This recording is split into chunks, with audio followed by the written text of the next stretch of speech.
saya Rini Kuliah dengan NIM 222320079. Dengan pembuatan video ini, yaitu untuk memenuhi ujian tengah semester dan ujian akhir semester mata kuliah Ekonomi Sumber Daya Manusia yang diampu oleh Bapak Asep Sumantri, SEMM. Dalam video kali ini, saya akan membahas mengenai peran modal manusia terhadap pertumbuhan ekonomi. Nanti kita simak video selengkapnya. Modal manusia memainkan peran penting dalam pembangunan ekonomi karena keberadaannya saling melengkapi dengan modal fisik yang juga memberikan dampak signifikan terhadap pertumbuhan ekonomi. Namun, modal manusia memiliki keunggulan dalam memberikan efek jangka panjang dan bersifat akumulatif. Yang tepat, dengan pengembangan yang tepat, modal manusia diharapkan mampu meningkatkan produktivitas ekonomi, mendorong kesejahteraan masyarakat, dan mengurangi kemiskinan. Menurut Becker, pada tahun 2002, keberhasilan individu maupun suatu negara sangat dipengaruhi oleh seberapa besar investasi yang dilakukan untuk mengembangkan kemampuan dan potensi manusia. Teknologi memang menjadi penggerak utama dalam ekonomi modern, terutama di sektor teknologi yang tinggi. Tetapi, tanpa modal manusia yang berkualitas, teknologi tidak akan berkembang secara maksimal. Modal manusia, menurut Becker, pada tahun 2002, terdiri dari pengetahuan, informasi, ide, keahlian, dan kesehatan individu yang berkontribusi terhadap produktivitas.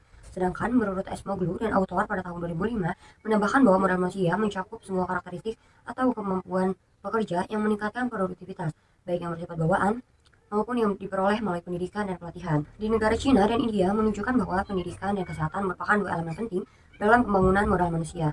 Di negara-negara berkembang, pengembangan modal manusia sering kali didorong oleh kemajuan teknologi yang dikombinasikan dengan pendidikan dan pengalaman kewirausahaan. Dengan demikian, modal manusia menjadi pendorong utama pertumbuhan ekonomi berbasis sumber daya internal. Di Indonesia, modal manusia memiliki dampak signifikan terhadap pertumbuhan ekonomi di berbagai daerah. Investasi dalam modal manusia tidak hanya meningkatkan produktivitas tenaga kerja, tetapi juga berperan penting dalam mendorong pemerataan pembangunan di seluruh wilayah.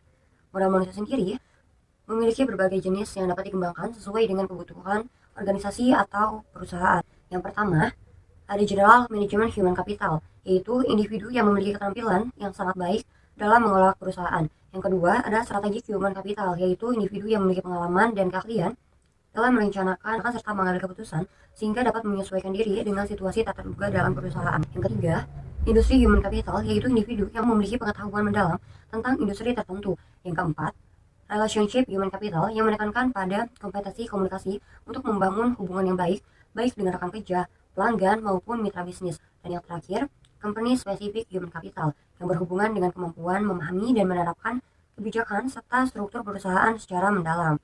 Nah, untuk memahami seberapa besar pengaruh modal manusia terhadap pertumbuhan ekonomi, kita perlu melihat faktor-faktor pembentuknya. Faktor-faktor ini tidak hanya berkaitan dengan individu, tetapi juga dipengaruhi oleh kondisi sosial dan ekonomi yang ada. Yang pertama adalah migrasi, di mana perpindahan penduduk yang dipengaruhi oleh kondisi ekonomi suatu negara dapat mempengaruhi ketersediaan dan kualitas sumber daya manusia.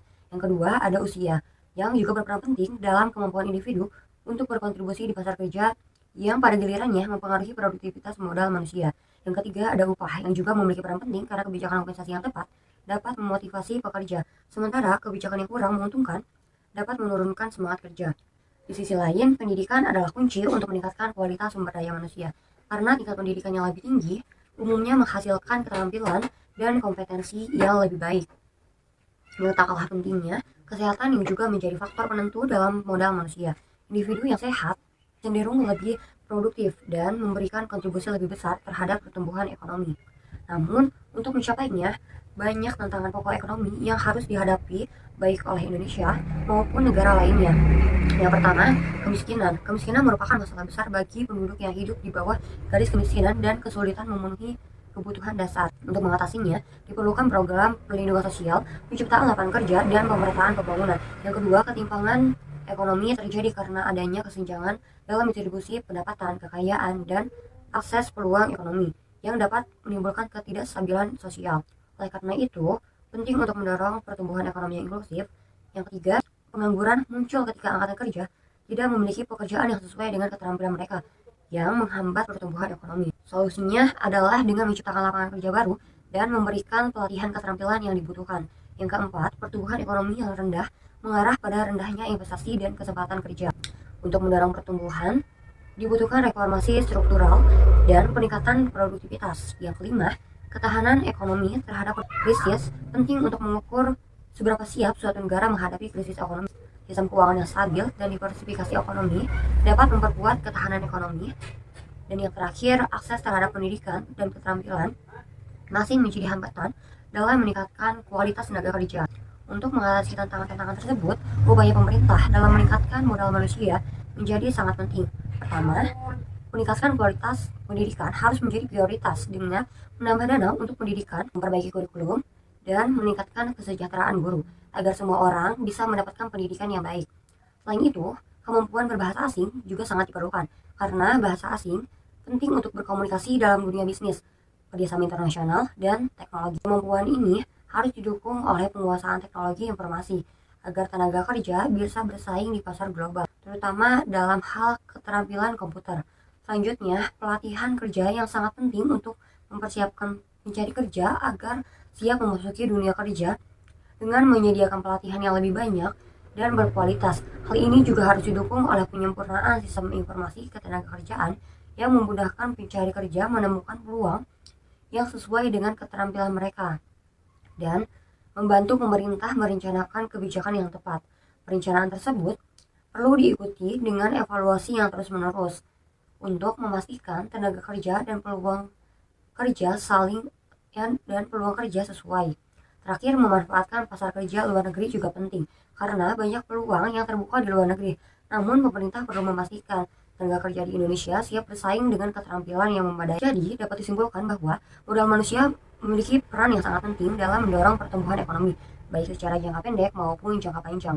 Keberadaan modal manusia yang berkualitas dapat meningkatkan produktivitas, mendorong pemerataan pembangunan, dan mengurangi kemiskinan. Faktor-faktor yang mempengaruhi modal manusia seperti pendidikan, kesehatan, usia, upah, dan migrasi sangat menentukan dalam meningkatkan kualitas tenaga kerja. Meskipun demikian, tantangan-tantangan ekonomi seperti kemiskinan, ketimpangan ekonomi, pengangguran, dan pertumbuhan ekonomi yang rendah harus diatasi melalui kebijakan yang mendukung peningkatan kualitas modal manusia. Pemerintah perlu fokus pada peningkatan pendidikan, pelatihan, keterampilan, dan akses teknologi untuk memastikan tenaga kerja dapat bersaing secara global dan berkontribusi lebih maksimal terhadap pembangunan ekonomi. Demikian beberapa hal yang dapat saya sampaikan. Mohon maaf bila ada kesalahan dalam penyampaiannya. Terima kasih. Wassalamualaikum warahmatullahi wabarakatuh.